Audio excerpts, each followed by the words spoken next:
எனக்கு பொம்மி மாதிரி ஒய்ஃப் கிடைக்கணும்னு எல்லா 90s கிட்ஸும் ஆசைப்பட்டாங்க. அவங்களுக்கு நம்ம பொம்மையா இருக்கிறதுக்கு ஃபர்ஸ்ட் பொம்மி எப்படின்னு தெரிஞ்சுக்கணும்ல. எபிசோட் 10ல இன்னைக்கு பார்க்க போறது பொம்மி ஃப்ரம் சூரரை போற்று. பொம்மி மாறனுக்கு வெறும் லவ் இன்ட்ரெஸ்டா இருக்க மாட்டாங்க. அவங்க ஈக்குவல் பார்ட்னரா இருப்பாங்க. பொண்ணு பார்க்க வரப்பவே எனக்கு இதுதான் விருப்பம் அப்படின்னு கெரியரை பத்தி பேசிட்டு தான் மேரேஜ் லைஃப்க்கு உள்ளே வருவாங்க பொம்மி. எம்ப்ராய்டரி பண்றது, பாடுறது, ஆடுறது, இந்த இளவெல்லாம் சுட்டு போட்டாலும் வராது. எனக்கு என்னோட பேக்கரி பிசினஸ் ஆரம்பிக்கணும்.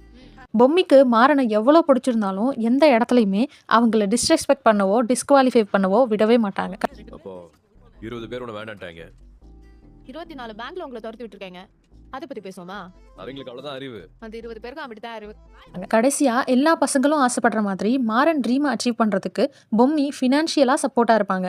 ஆனா அதே நேரம் நானும் பிசினஸ் பண்றேன், எனக்கான ரெக்கக்னேஷனும் வேணும்னு நினைப்பாங்க. அவங்க ஹஸ்பண்டுக்கும் கில்ட் கொடுக்காம தன்னுடைய பிசினஸையும் அவங்க ஸ்கேல் பண்ற விதம் இஸ் ஜஸ்ட் பர்ஃபெக்ட். பொம்மி மாறனை அன்கண்டிஷனலா லவ் பண்ணுவாங்க. அதுக்காக அவங்க கிட்ட எப்படி வேணா நடந்துக்கலான்னு அலோவ் பண்ண மாட்டாங்க. மாறன் தப்பு பண்றப்போ எல்லாம் அவரை தட்டி கேட்கவும் கேள்வி கேட்கவும் ஒரு நாளும் பொம்மி பயப்பட மாட்டாங்க.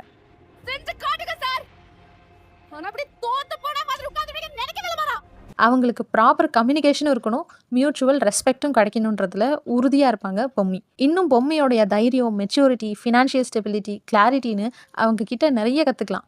என்ன கேட்டால் கரியருக்காக லவ்வையும் லவ்வுக்காக கெரியரையும் எதுக்காகவும் செல்ஃப் ரெஸ்பெக்டையும் விட்டு கொடுக்காம இருக்கிற கேரக்டர் பொம்மிக்கிட்ட இருந்து நம்ம எல்லாருமே கற்றுக்க வேண்டிய ஒரு விஷயம். பொம்மிக்கு நான் 100 out of 10 கொடுப்பேன். நீங்கள் எவ்வளோ மார்க் கொடுப்பீங்க? கமெண்ட்ஸில் சொல்லுங்கள்.